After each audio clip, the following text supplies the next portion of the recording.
안녕하세요. 길 위에서 인생을 배우는 50대 택시 운전사입니다. 저는 길 위에서 많은 시간을 보냅니다. 택시 안에서 손님들의 울고 웃는 인생 이야기를 듣고 또 가끔 제 이야기도 들려드리다 보면 배우는 것도 많고 생각해 볼 거리도 많아지는 것 같아요. 그렇게 스쳐 지나간 수많은 인연 중엔 제 인생을 다시 바라보게 만든 특별한 사람도 있었습니다. 오늘은 그 특별한 사람의 이야기를 들려드릴게요. 저희 부모님은 그야말로 순박한 시골 분들이세요. 평생을 고향에서만 사시며 도시 구경을 가신 것도 손에 꼽을 만큼 몇 번 되지 않는 분들이세요. 그렇다 보니 외아들인 저도 유행이라고는 아무것도 모르고 시골뜨기로 자랐답니다. 하지만 저도 사춘기가 오고 도시로 놀러 갔다 오는 친구들이 많아지다 보니 답답한 시골 생활이 지겨워지더라고요. 야, 정재야, 너도 방학 때 서울 한번 놀러 갔다 와. 여기서 놀 것도 없고 재미없지 않냐? 집에 있어봤자 농산일이나 돕지. 하지만 서울은커녕 읍내 한번 다녀오는 것도 여간 힘든 일이 아니었습니다. 우선 시간이 나면 늘 부모님 농사일을 도와야 했고 무엇보다 용돈이라는 게 따로 있지도 않았어요. 엄마, 저도 방학 때 애들이랑 서울에 놀러 갔다 오고 싶은데 용돈 조금만 주시면 안 돼요? 뭐 서울? 서울은 왜? 네가 그 복잡한 데 가서 뭘 하겠다고? 시끄럽고 나가서 풀이나 좀 메와라. 네 아버지 허리 아프시댄다. 집안 환경도 넉넉지 않고 부모님도 보수적인 분들이시니 저의 서울행은 번번이 좌절되고 말았습니다. 그래서 전 대학에 가면 반드시 도시에 있는 대학으로 가겠다고 마음먹었죠. 하지만 제가 고3이던 해 그 꿈마저 산산조각 나고 말았습니다. 아이고, 정재야, 큰일 났다. 네 아버지가 논두렁에서 넘어져서 허리가 아예 아작이 나버렸어. 이를 어쩌면 좋니? 그건 바로 아버지의 사고 소식이었어요. 아버진 허리를 크게 다치셔서 한동안은 꼼짝도 못하게 되셨죠. 아버지가 일을 못하시게 되니 안 그래도 어렵던 집안은 더 휘청하게 되었고 거기에 병원비까지 더해져 저의 대학마저 물 건너갈 지경이었답니다. 엄마, 저 그냥 대학 안 가고 도시에 가서 돈이나 벌래요. 지금 대학에 합격해도 등록금하고 생활비 감당을 어떻게 하겠어요. 제가 도시 가서 돈 벌고 집으로 생활비 붙일 테니까 아버지 간호 부탁드려요. 미안하다, 아들.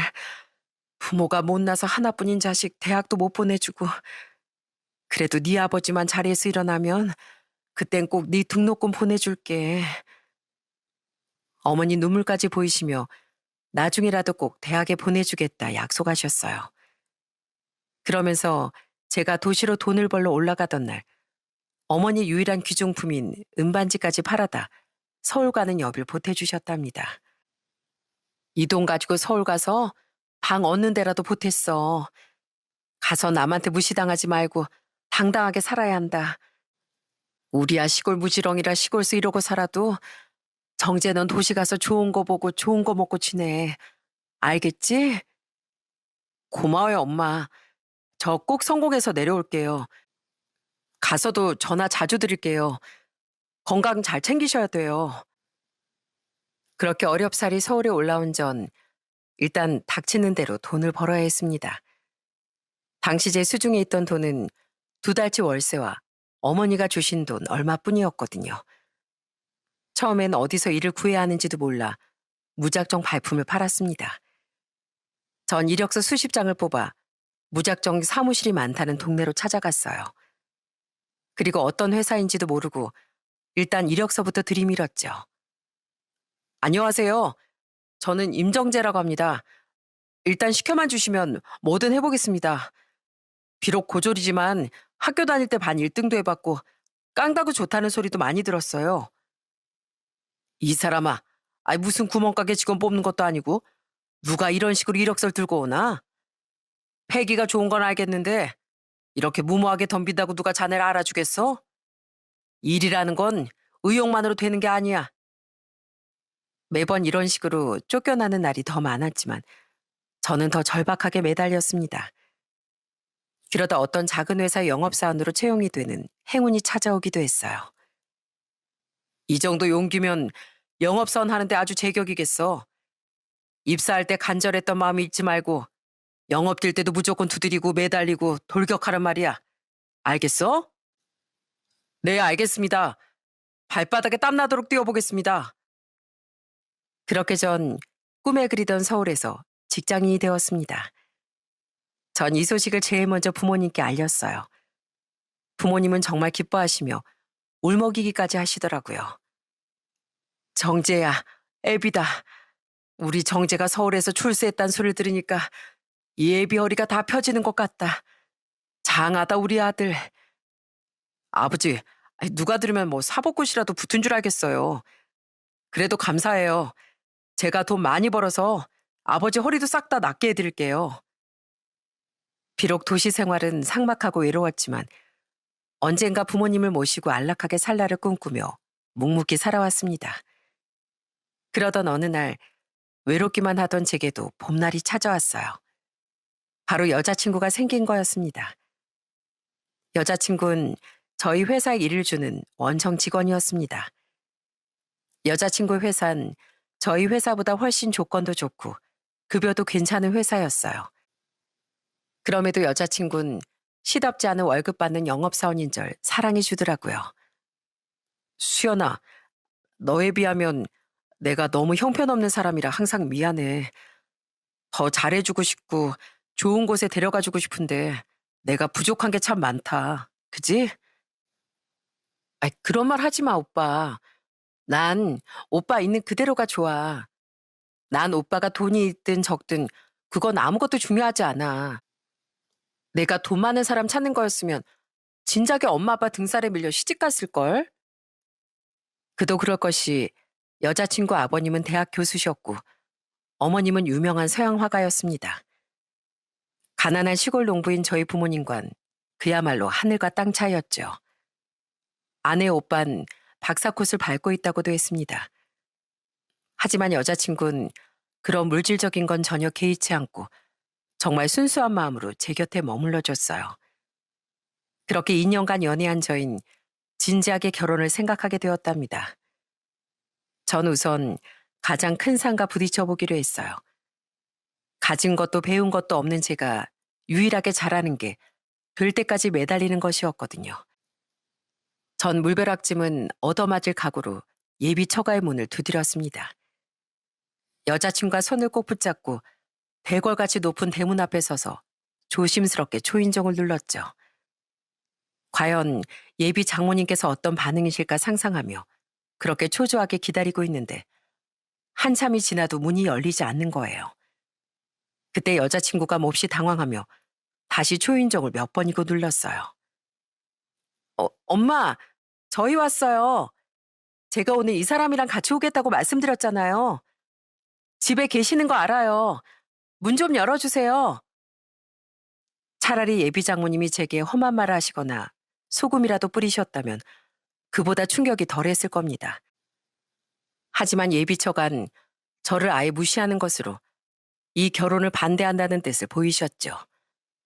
그 이후 전 몇 번이고 처가의 문을 두드렸지만 제가 아예 안 보이시는 듯 절대 문도 열어주지 않았습니다.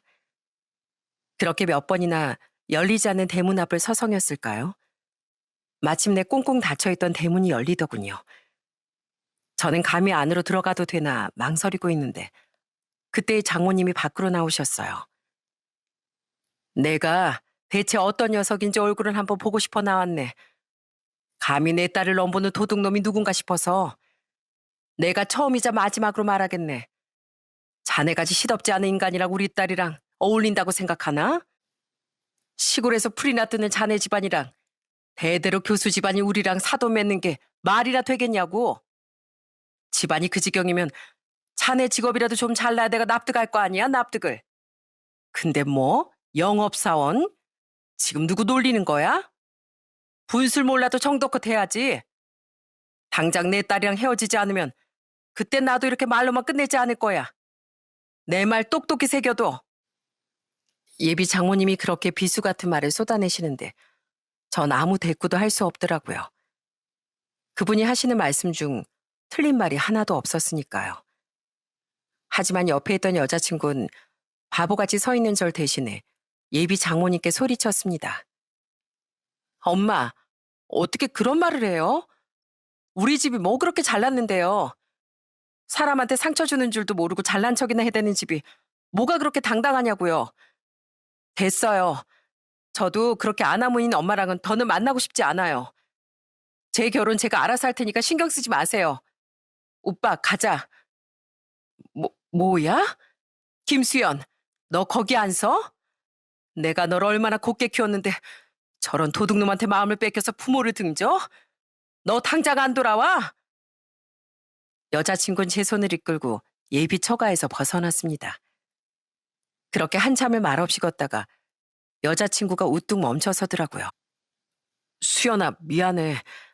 지금이라도 다시 돌아가서 어머니께 사과드려 볼까? 그러면 수연이 넌 용서해 주실 거야. 오빠 그런 말 들을 만큼 가치 없는 사람 아니야. 오빠 내가 선택한 사람이야. 나 내 선택에 후회해 본 적 없어. 그러니까 난 이 결혼 포기 안 해. 오빠도 절대 나 놓지 마. 전 역시나 어떠한 대꾸도 하지 못하고 그저 조용히 울고 있는 여자친구를 꼭 안아주었어요. 그렇게 집을 나온 여자친구는 제 5평짜리 원룸에 숨어 지내게 되었네요. 예비처간 밖에서 봐도 으리으리한 집이었는데 이런 누추한 곳에 여자친구를 재워야 하는 게 미안하기만 하더라고요. 오빠, 냉장고 보니까 먹을 게 하나도 없더라. 오빠 지금까지 맨날 사 먹기만 했지? 우리 장 보러 가자. 그래도 기본적인 양념은 있어야 밥을 해 먹지. 아이, 어떻게 집에 소금도 없어. 여자친구는 허름한 제 자취방을 꾸며보겠다고 장을 봐 냉장고를 채우기도 하고 예쁜 화분을 사다 창문가에 두기도 했습니다. 그러던 어느 날부터 여자친구가 출근을 안 하고 집에만 있더라고요. 수연아, 너 출근 안 해? 출근 시간 이미 지났잖아. 내가 데려다 줄까? 난 아직 시간 여유 있어. 아, 오빠, 나 사실 회사 잘렸어. 알고 보니까 우리 회사 이사님이 우리 아버지랑 잘 아시는 분이더라고. 아버지가 나 집에 안 들어올 거면 회사고 뭐고 아무것도 못하게 하겠대. 어쩌겠어. 아버지 입김이 안 닿는 곳에 다시 이력서 내봐야지. 그러면서 여자친구는 별일 아니라는 듯 씩 웃었습니다. 전 여자친구가 직장일에 얼마나 애착을 두고 열심히 일해왔는지 잘 알고 있었어요. 그런데 저 때문에 집도 나오고 회사마저 관두게 됐으니 제가 무슨 면목이 있었겠습니까? 저만 없다면 여자친구도 늘 그랬듯 행복하게 살 수 있었는데 제가 그 행복을 가로막는 것 같더라고요. 그래서 전 결단을 내려야 했어요. 오빠, 술을 왜 이렇게 많이 마셨어? 무슨 일 있어? 혹시 우리 부모님이 또 뭐라고 하신 거 아니지? 저는 도저히 맨정신으로 얘기할 수 없어 술을 진탕 먹고 말도 안 되는 연기를 하기 시작했어요. 야, 너 집에 언제 가냐? 직장도 없고 돈도 없이 맨날 집에서 나만 기다리고 있으니까 이제 좀 질린다, 야. 너 이제 네 집에 가. 뭐? 오빠, 그게 무슨 말이야? 오빠 지금 연기하는 거지? 나 다 알아. 나 직장 잘린 것 때문에 그러는 거면 나 다시 새 직장 구하면 된다니까? 이제 너 눈치도 없냐? 헤어지자고. 제발 헤어져. 너도 알잖아. 너희 어머니가 맨날 나 가만두지 않겠다고 협박 문자 보내시는 거. 이제 너희 집안 사람들 다 무섭고 소름 끼쳐. 그러니까 제발 나 좀 놔줘. 나도 좀 숨 쉬고 살자. 전 울면서 제게 매달리는 여자친구를 잔인하게 밀어냈습니다. 여자친구가 갈 곳이 없는 걸 알면서 현관 밖으로 쫓아내기까지 했어요. 여자친구는 한참이나 현관문을 두드리며 소리치더라고요. 오빠, 이러지 마. 나한테 이제 오빠밖에 없어. 제발 문 좀 열어줘. 나 너무 춥고 무서워. 그러면서 저도 심장을 움켜잡고 여자친구 몰래 오열했습니다. 그 이후로도 여자친구는 몇 날 며칠이고 저희 집 앞을 서성였지만 전 끝내 돌아서고 말았어요. 그땐 그게 수연이에게 할 수 있는 최선이라고 생각했으니까요. 저희들은 그렇게 허무하게 이별하고 말았어요. 조금 시간이 흘러 들은 이야기인데 결국 갈 곳이 없어진 여자친구는 집으로 돌아가게 되었고 몇 년 후 중매로 어떤 남자와 결혼했다고 하더군요. 축하해, 수연아. 넌 틀림없이 세상에서 제일 아름다운 신부일 거야. 나같이 비겁하고 별 볼 일 없는 놈은 있고 행복하게 잘 살아. 미안하고 정말 사랑했어. 전 이제야 행복을 찾아간 수연이에게 차마 전할 수 없는 마지막 인사를 전했습니다. 그렇게 또 몇 년이 흘러 다시 혼자가 된 전 일밖에 모르는 사람처럼 아무도 만나지 않고 정말 무미건조하게 살았어요. 지금 생각해보면 10년 가까운 시간 동안 수연을 잊지 못했던 것 같네요. 주변에선 연애도 안 하고 노총각으로 늙어가는 절 안타까워했고요. 그러지 말고 딱 한 번만 만나봐. 자네랑 2살 차인데 성격도 시원시원하고 말도 얼마나 잘한다고. 만나보면 자네도 틀림없이 좋다고 할 거야. 그러다 전 마흔 직전에 직장 동료의 주선으로 선을 보게 되었고 그 사람과 마음이 잘 맞아 100년 가약을 맺게 되었습니다. 제 아내는 부쩍 말수가 적어진 저와는 달리 언변도 좋고 아주 외향적인 사람이었어요. 아낸 결혼 전 제게 이런 제안을 하더라고요. 우리 둘 다 이제 곧 마흔인데 아이 욕심내지 말고 둘이 재밌게 살자. 난 하고 싶은 일도 많고 사람 만나는 것도 좋은데 아이가 있으면 그 생활을 다 포기해야 하잖아. 당신도 딱히 아이 욕심은 없지? 저야 사실 결혼할 생각도 안 하고 있었기에 딱히 아이 욕심이 많진 않았습니다. 하지만 제가 외동아들이다 보니 부모님이 어떻게 생각하실진 걱정이 되긴 했어요. 그리고 역시나 제 걱정대로 부모님은 저희가 아이 생각이 없다는 걸 아시고 저희의 마음을 돌리려고 하셨습니다. 아니, 아이를 가지려다가 안 생겨서 포기한 것도 아니고 처음부터 아예 애 가질 생각이 없다고? 우리 정재가 그래도 독자인데 다시 생각해보는 건 어떠니? 너희도 아이 하나라도 있어야지. 그러다 나중에 어쩌려고 그래. 어머님, 아이 문제는 저희가 알아서 해요. 어머님이 낳아주실 거 아니잖아요. 이런 시골에서 키워주실 것도 아니고요. 그리고 저도 내일 모레 마흔인데 어떻게 아이를 낳아요. 몸매 망가지게. 하지만 아내는 아주 단칼에 어머니 걱정을 잘라냈고 괜히 또 아들의 결혼이 엎어질까 봐 겁을 먹은 어머니는 그 뒤로 아무 말씀도 하지 못하셨습니다. 아내와의 결혼 생활은 처음엔 저도 참 좋았어요.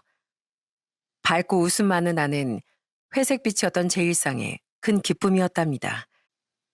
하지만 결혼하고 딱 1년쯤 지나고부터 아내는 슬슬 본 모습을 드러내더라고요. 아이고, 이게 무슨 냄새야? 여보, 음식물 쓰레기가 어디 썩고 있나 본데. 버릴 거 있으면 나 출근할 때 버리라고 하지. 그런 거 내가 말하기 전에 당신이 미리 좀 버리면 안 돼? 내가 집안일 하나하나 다 신경 써야 돼? 결혼하면서 일을 관둔 나는 1년쯤 지나자 집안일에서도 손을 떼버리더라고요. 집엔 쓰레기가 굴러다니고 설거지와 음식물 쓰레기가 쌓여 한겨울에도 하루살이가 날아다녔어요. 아내 대신 제가 집안일을 다 하기엔 저도 직장 생활하고 있어 미처 신경 쓰지 못하는 부분이 많았습니다. 매번 야근하고 들어와 밀린 설거지와 빨래를 하는 것도 한계가 있었고요. 여보, 설거지 나중에 하고 이리 와서 좀 앉아봐. 내가 보여줄 게 있어. 여기 퍼 자켓 보이지?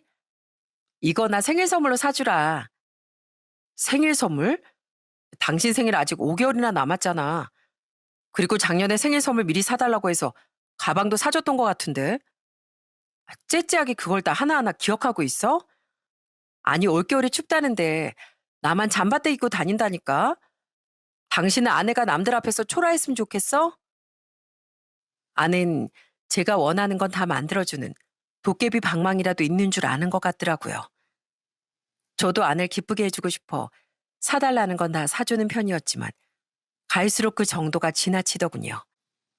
그래서 어느 날은 마음을 단단히 먹고 아내에게 단호하게 말했습니다. 저번에 카드값 명세서 보니까 내 월급의 2배를 썼던데 대체 그 돈은 어디다 쓴 거야? 이미 다 쓴 돈은 어쩔 수 없다고 쳐도 앞으로는 우리도 쓸 돈 정해놓고 그 안에서만 썼으면 좋겠어. 참, 애도 없이 사는데 나도 사는 재미가 있어야 할 거 아니야. 애한테 들어가는 돈도 없는데 나한테 이만큼도 못 써? 진짜 쪼잔하게 카드 명세서까지 훔쳐봤어? 아낸 자기 감시하냐며 아주 난리가 났습니다. 그러면서 제게 복수하겠다며 보란 듯이 카드를 더 긁고 다녔어요. 어쩔 수 없이 전 아내가 가지고 있던 제 명의 카드를 정지시켰습니다. 그러자 어느 날 밤 술에 취해 들어온 아내가 제 얼굴에 구겨진 카드를 던지더라고요. 내가 오늘 백화점에서 얼마나 쪽팔린 줄 알아? 어떻게 한마디 상의도 없이 카드를 정지시켜? 당신 부인을 그렇게 개망신 줬어 속이 후련했어?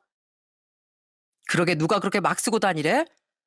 내 월급으로 2사람이 사는데 이렇게 물쓰듯이 쓰면 나중에 노후는 어떡하려고? 노후 같은 소리 하고 있네. 누가 당신하고 노후를 보낸대? 늙고 돈도 없는 게 무슨? 나 밖에 나가면 가방이고 구두고 사주겠다는 사람 줄 섰어. 저는 그 말이 아내가 홧김에 한 소리라고 생각했습니다. 하지만 아내는 제가 카드를 끄는 이후부터 점점 더 막 나가기 시작하더라고요. 급기야 집안에서 어떤 남자와 당당하게 통화를 하더라고요. 어, 나야 오빠. 오늘 저녁에 알지?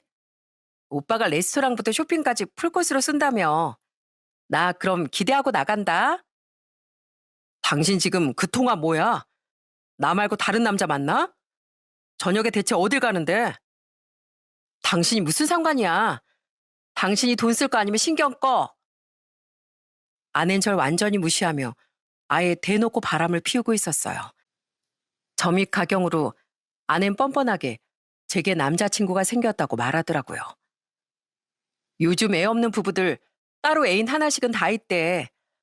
당신도 하나 만들던가. 아, 능력이 없어서 만나주는 여자가 없으려나? 당신 진짜 해도 해도 너무하는 거 아니야? 이렇게 막 나갈 거면 나랑 사귀 왜 살아? 이럴 거면 당장 갈라서. 저는 참고 또 참다 결국 먼저 이혼 선언을 하고 말았습니다. 그때가 저희가 결혼한 지 5년쯤 되던 해였어요. 아는 기다렸다는 듯 갈라서자고 하더군요. 나도 당신 같은 남자 지겨워서 그러고 싶던 참이야. 먼저 갈라서자고 말해주니 고맙네.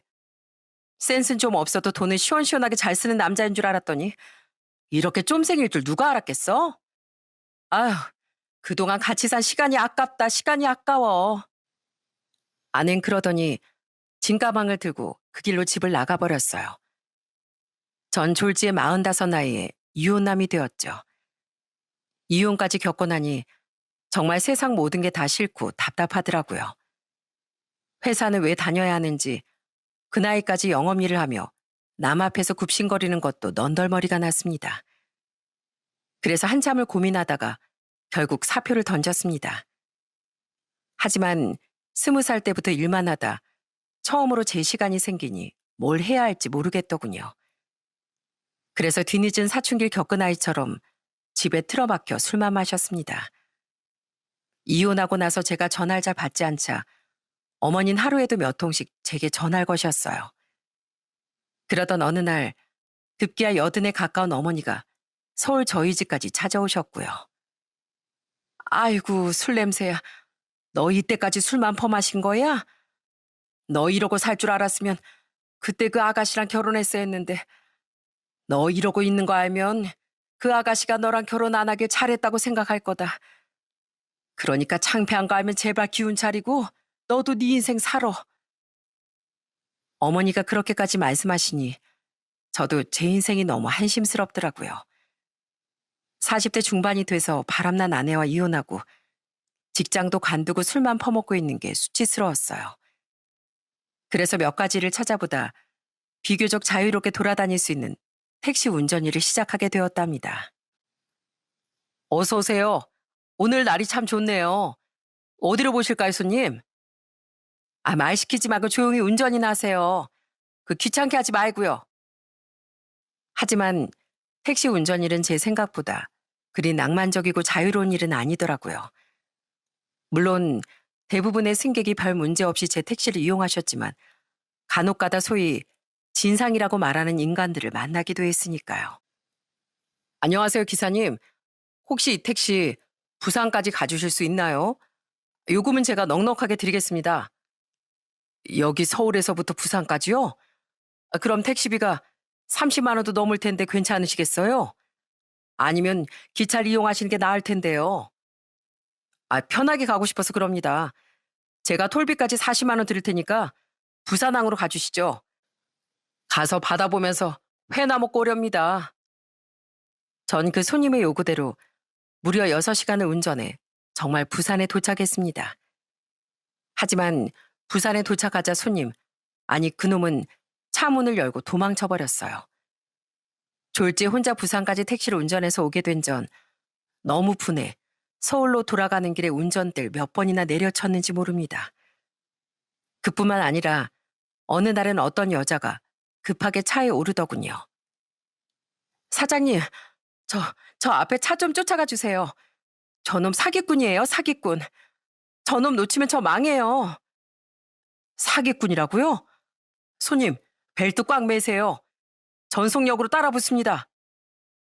하지만 요리조리 도망치는 차를 끝내 따라잡을 수 없었고 그 여자 손님은 도리어 제게 화를 내더라고요. 아니 무슨 택시기사가 그거 하나 못 따라잡아요. 영화에서 보면 택시가 총알처럼 날아다니더만. 저 기사님 때문에 사기꾼 못 잡았으니까 오늘 요금 못 드려요. 손님은 그러더니 쌩하니 가버리더군요. 제가 보기에 사기꾼은 그 앞에 차가 아니라 그 손님 같았는데 말이죠. 이뿐만 아니라 택시를 타면서 요금을 안 내려고 사기치는 인간을 정말 많이 만났습니다. 부모님이 돌아가셨다며 장례식장으로 빨리 가달라고 하더니 갑자기 귀신처럼 사라지질 않나. 택시 미터기가 이상한 것 같다며 요금 못 내겠다고 배짱을 부리는 인간들도 많았어요. 그러다 정말 제 인생에서 절대로 잊을 수 없는 먹튀 승객을 만나게 됐습니다. 그날은 낮 동안 손님이 많아 바쁘게 움직이다가 저녁 무렵에서야 한산해져서 일찍 집에 들어가려고 했던 날이었어요. 그런데 아직 어린 학생같이 보이는 친구가 택시에 올라타더군요. 기사님, 인천으로 가주세요. 그 학생이 제 눈을 피하며 인천으로 가달라고 했습니다. 딱 봐도 고등학생처럼 보이는데 서울에서 제법 요금이 나오는 인천으로 가달라고 하니 그때부터 슬슬 수상쩍더라고요. 그래서 운전하는 내내 백미러로 학생의 동태를 계속 살피며 달렸습니다. 단연간 먹튀 승객을 만난 경험 때문이라고 해야 할까요?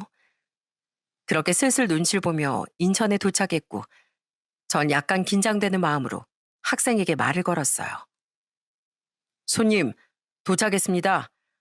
요금이 52,500원이네요. 카드로 하시겠어요? 아저씨, 죄송해요. 그런데 아니나 다를까 그 학생놈이 문을 박차고 달리기 시작하는 겁니다. 하지만 저도 저 녀석이 도망갈 줄 알고 도착하자마자 안전띠까지 미리 풀어둔 상태였거든요.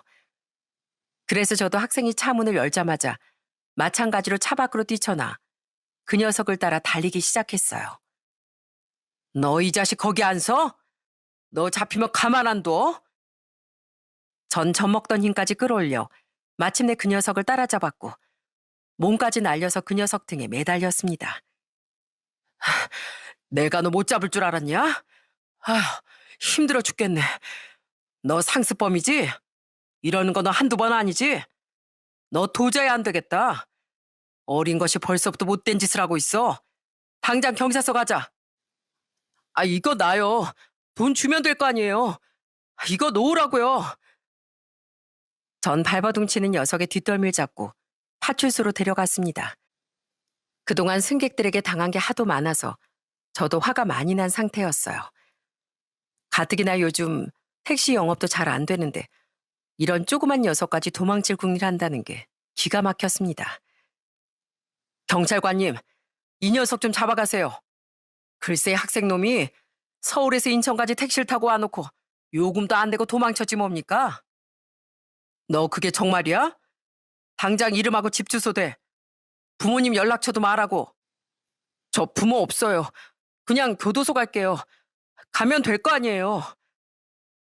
하지만 녀석은 예상보다 훨씬 더 뻔뻔하고 막 나가는 녀석이더군요. 자긴 부모가 없으니 교도소에 가겠다고 어찌나 당당하게 나오던지요. 저만큼이나 경찰관도 황당했는지 웃음길 싹 빼고 아주 무섭게 학생을 꾸짖더군요. 너 지금 여기가 어딘지 알고 계속 장난질이야?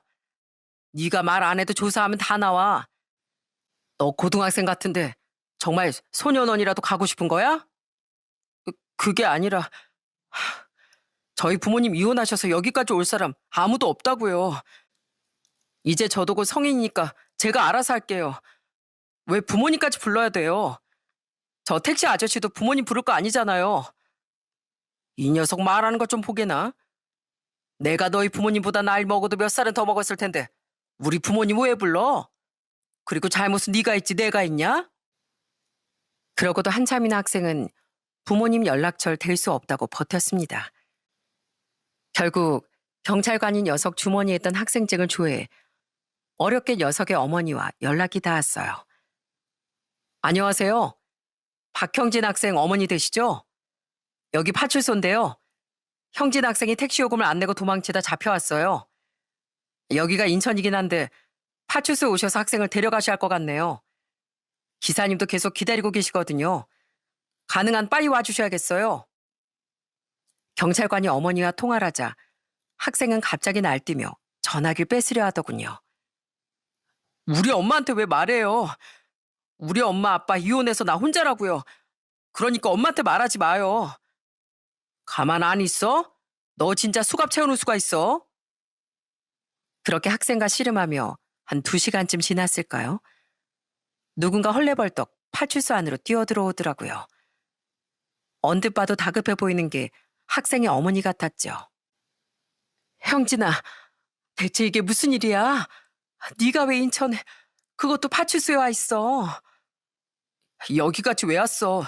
나 같은 놈 그냥 잊으라니까. 그냥 없는 자식이라고 생각해. 제발 그냥 날 내버려둬. 하지만 학생과 그 어머니는 사이가 몹시 안 좋아 보였어요. 대체 무슨 사정이 있어 저러는지 슬그머니 궁금해지더군요. 아까 학생이 부모님이 이혼했다고 한 것 같은데 그래서 저러나 싶었습니다. 너 진짜 왜 그래? 너 진짜 네 엄마 어떻게 되는 거 보고 싶어? 안 그러던 애가 왜 이렇게 엄마 속을 썩이니? 너 원래 안 그랬잖아, 형진아. 학생의 어머님 급기야 아이를 붙들고 울기 시작하더라고요.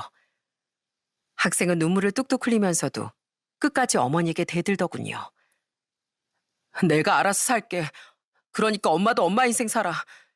아빠는 벌써 우리 버리고 도망쳤는데 왜 엄마하고 나만 이러고 살아야 돼?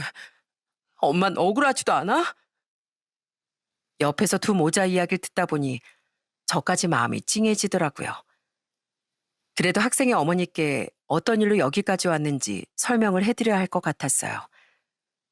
그래서 조심스럽게 울고 있는 두 사람에게 다가갔습니다. 제가 이 학생을 여기까지 태워온 택시 운전사인데요. 그게 어떻게 된 일이냐면요. 어, 아니, 당신은... 하지만 전 끝내 말을 잇지 못하고 그 자리에 주저앉고 말았습니다. 학생의 어머니도 마찬가지로 제 얼굴을 보곤 기절 초풍할 듯 크게 놀라더군요. 넌 수연이 아니야? 수연이 맞지? 김수연. 학생의 어머니, 그러니까 수연인 입까지 틀어막고 못 믿겠다는 듯 연신 제 얼굴을 살폈습니다. 오빠가 여기는 어떻게... 네가 이 학생 어머니였어? 네가 진짜 엄마라고? 어떻게 이런 일이... 수연이와 제가 다시 만난 건 딱 22년 만의 일이었습니다. 수연이가 결혼한 건 알았지만 이렇게 다 큰 아들의 엄마가 되어 만날 줄은 꿈에도 상상하지 못했어요. 오랜만에 다시 만난 그년 얼굴에 제법 세월이 묻어났지만 그래도 예전 그 모습 그대로였습니다. 이건 정말 운명의 장난이 아니고서야 뭐라 설명할 방법이 없었어요. 뭐야, 엄마. 이 기사 아저씨랑 아는 사람이야? 이 아저씨한테 빨리 요금 주고 보내. 나도 계속 얼굴 보고 있기 싫어. 이 아저씨 달리기 엄청 빨라. 갑자기 막 쫓아오더니 내 뒤를 덮쳤다니까? 수연이와 제가 서로를 보고 놀라자 경찰관도 어리둥절해 마찬가지로 저희들을 살피더라고요. 전 결국 학생을 선처하기로 하고 몇 시간 만에 파출소 밖으로 나왔어요.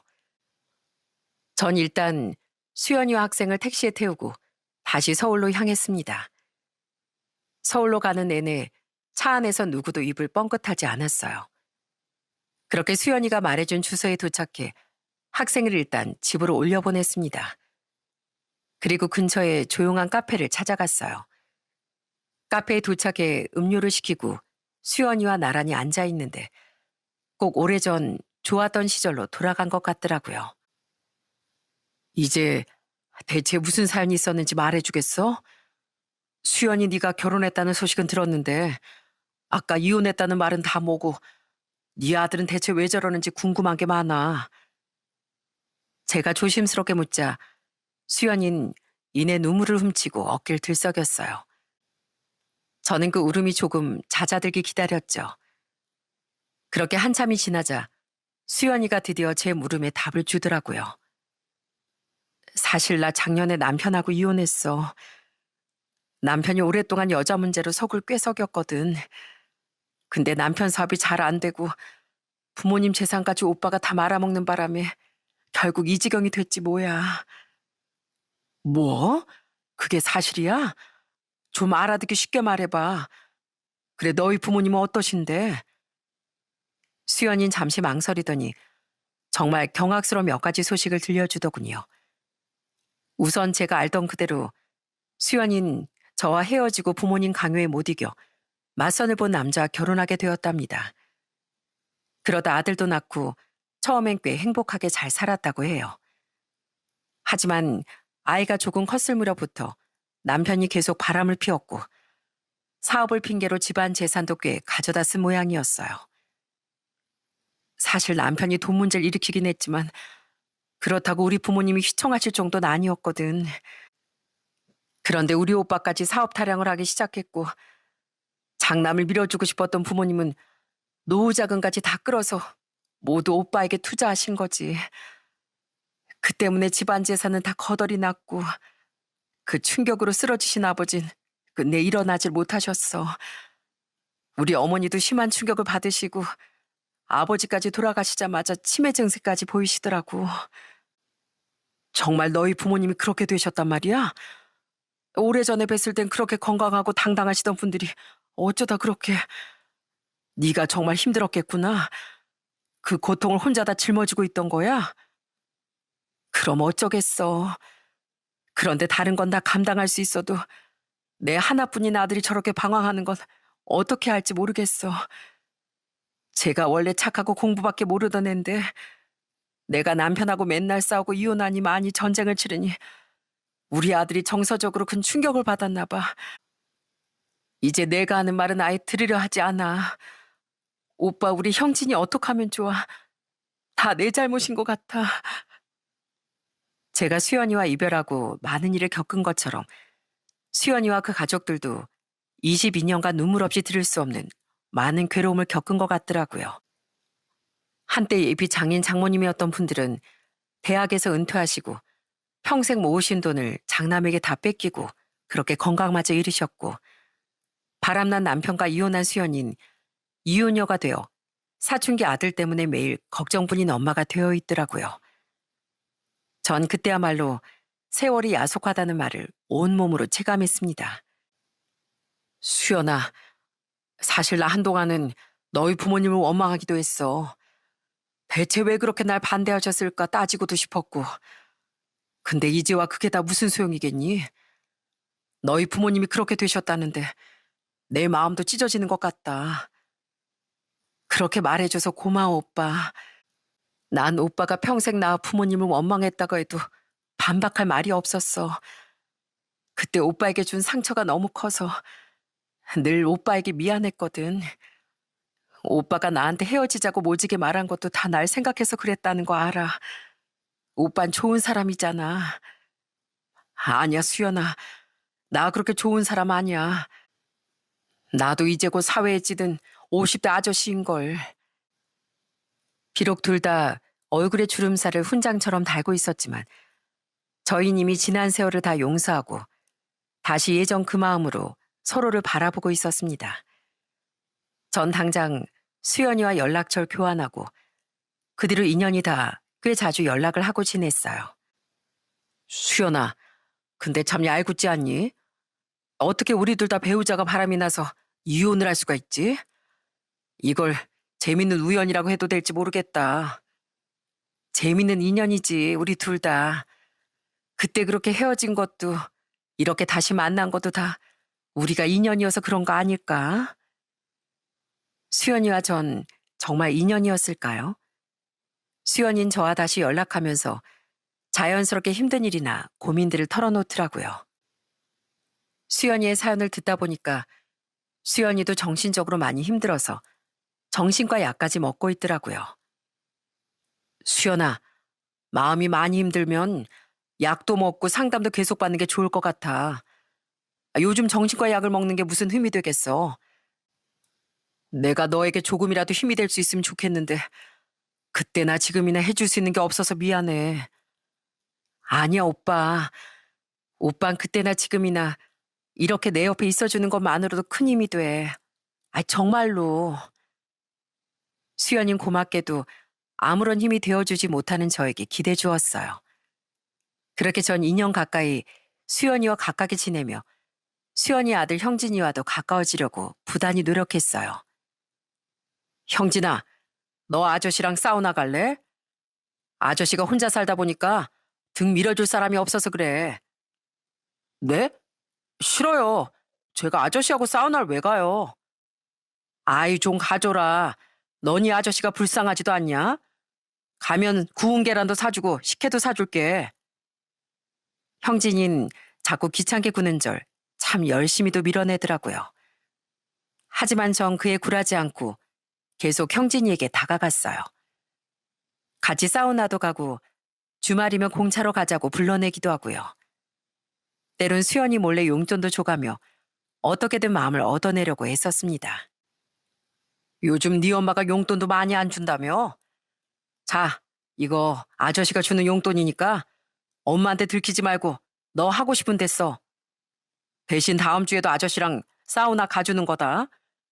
네가 등을 밀어주니까 꽤 시원하더라고.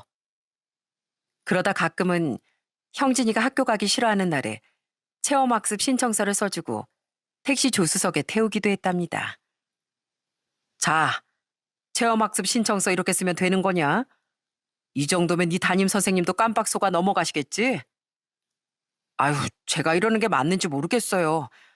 가끔 보면 저보다 아저씨가 더 신난 것 같다니까요. 자식, 너 이제 철들었구나?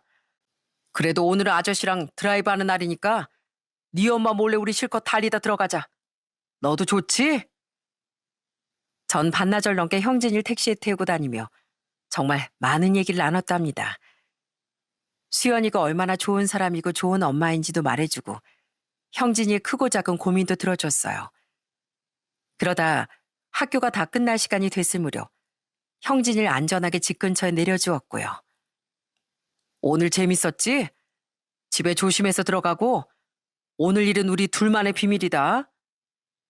아저씨, 저 사실 아저씨한테 털어놓고 싶은 비밀이 하나 더 있어요. 그날 제가 처음 아저씨 택시에 올라서 인천에 가달라고 한 날 있잖아요. 저 그날 사실 가출하려고 했어요. 그때 SNS로 찾아봤는데 가출한 애들이 인천에 아지트를 만들고 모여있다고 하더라고요. 그래서 거기로 가려고 했어요. 정말? 그런 친구들이 모여있는 데라면 너무 위험한 데 아니냐? 맞아요. 그 애들 막 사람들 돈도 훔치고 나쁜 짓 하는 애들이에요. 그런데 그때는 보란 듯이 막 나가고 싶었어요. 그래서 맨날 싸우다 이혼까지 한 엄마 아빠가 상처받았으면 했거든요. 저 정말 철 없었죠? 만약 그때 아저씨를 만나지 못하고 정말 그 녀석들한테 갔다면 제 인생은 어떻게 됐을까요? 아마 전 지금쯤 사람들한테 손가락질 받는 낙오자가 됐을 거예요. 늘 삐딱한 사춘기 소년이던 형진인 그때 제법 진지한 눈빛을 하고 있더라고요. 전 아이가 어느새 많이 자랐다는 걸 느꼈어요. 제가 아저씨한테 늘 싫다고 하고 툴툴거리긴 하지만 그래도 꼭 감사하다는 말씀 드리고 싶었어요. 아저씨가 왜 저 같은 고딩이랑 사우나가 가고 싶으셨겠어요. 그거 다 절 생각해서 그러시는 거잖아요. 저 다 알아요. 아저씨를 만나고 엄마가 더 울지도 않으세요. 정말 고맙습니다, 아저씨. 엄마 제 곁을 지켜주셔서. 나도 정말 고맙다, 형진아. 네가 어느덧 이렇게 멋진 청년으로 자라서 이젠 엄마 곁을 든든하게 지켜줄 수 있을 것 같구나. 형진인 드디어 저의 진심을 알아주었고 우린 제법 마음을 통하는 사이가 되었답니다. 그렇게 시간이 흘러 어느덧 형진인 대학생이 되었어요. 지금은 저와 친구처럼 형 동생처럼 누구보다 가까운 사이가 되었죠. 아저씨, 아저씨는 연애 많이 해보셨어요? 저 연애 조언 좀 해주세요. 요즘 도무지 마음먹은 대로 되지가 않아요. 형진인 요즘 제게 수연이한테까지 말 못할 연애 고민까지 털어놓습니다. 그럴 때마다 녀석이 귀여우면서도 마음 한구석이 뭉클해진답니다. 제가 친아버지 역할을 대신할 수 있나 고민이 될 때도 있고요. 왜냐면 저에겐 형진이를 책임져야 할 당당한 명분이 생겼거든요. 수연아, 너무 늦은 프로포즈지만 그래도 내 마음 받아줄 수 있겠니? 오래전부터 나에겐 오직 너 하나뿐이었어. 우리 이제 결혼하자. 수연이와 전 정말 오랜 헤어짐과 방황 끝에 결국 한 가족이 되었답니다. 전 수연이의 남편이자 동시에 형진이 아빠가 된 거죠. 저희 둘 다 서로의 상처를 다 알고 있었기에 이번엔 절대 놓치고 싶지 않았어요. 그렇게 다시 만난 지 2년 만에 재혼하게 되었고 저흰 결혼식 대신 양가 부모님을 찾아뵙기로 했습니다. 전 수연이의 손을 잡고 정말 떨리는 마음으로 장모님이 계시는 치매병원을 찾아갔어요. 엄마 나왔어요. 엄마 혹시 옆에 있는 이 사람 누군지 기억해요? 수연인 떨리는 목소리로 장모님께 물었습니다. 장모님은 제 얼굴을 천천히 바라보시더니 이내 환하게 웃으며 이렇게 말씀하셨죠. 몰라. 아저씨 누구세요? 그 순간 전 눈물이 나올 것 같았습니다. 한때 절 그렇게 미워하고 저희 결혼을 반대하시던 분이 이제는 제가 누군지조차 기억하지 못한 채 해맑게 웃고 계셨거든요. 그때 늘 절 보면 찡그리기만 하셨는데 이제서야 제 얼굴을 보고 환하게 웃어주시더라고요. 장모님 저 왔습니다. 정말 오랜만이죠? 차라리 장모님이 제가 누군지 모르셔서 다행이라고 해야 할까요? 그래도 자주 찾아뵐게요. 다음에 만날 때 꼭 우리 사위 하고 불러주세요. 장모님은 그 이후로도 제가 누구인지도 모르고 늘 해맑게 웃어주시기만 합니다. 언젠가 장모님이 절 우리 사위 하고 불러주시는 날이 꼭 올 거라고 믿어요. 제가 장모님과 다시 기쁘게 만난 것처럼 수연이도 저희 부모님과 자주 연락을 주고받고 있답니다. 서로 예전의 서운함은 모두 잊고 오히려 더 가까워진 것 같아요. 우리 며느리 여기 시골까지 오느라 고생 많았지? 다음엔 우리가 서울로 갈 테니까 괜히 고생하지 말어. 어서 이리 아래목에 앉아라. 그래, 오면서 춥진 않았고? 우리 손자도 얼굴 한번 보자. 아이고, 이제 장가 보내도 되겠네. 처음엔 형진이 존재를 알고 약간 당황하셨던 부모님도 지금은 누구보다 따뜻하게 손잘 챙겨주시곤 합니다. 형진이도 할아버지 할머니 제법 잘 따라다니고 있고요. 할머니, 저번에 할아버지 지팡이 깎아둔 거 다 쓰셨어요? 오늘 제가 내려와서 또 만들어 드리려고 이렇게 연장까지 챙겨왔어요. 아유, 우리 손자가 제일 가는 효자네. 네 할아버지가 우리 손자 덕분에 요즘 읍내를 얼마나 뺀질나게 쏟아낸 줄 아니?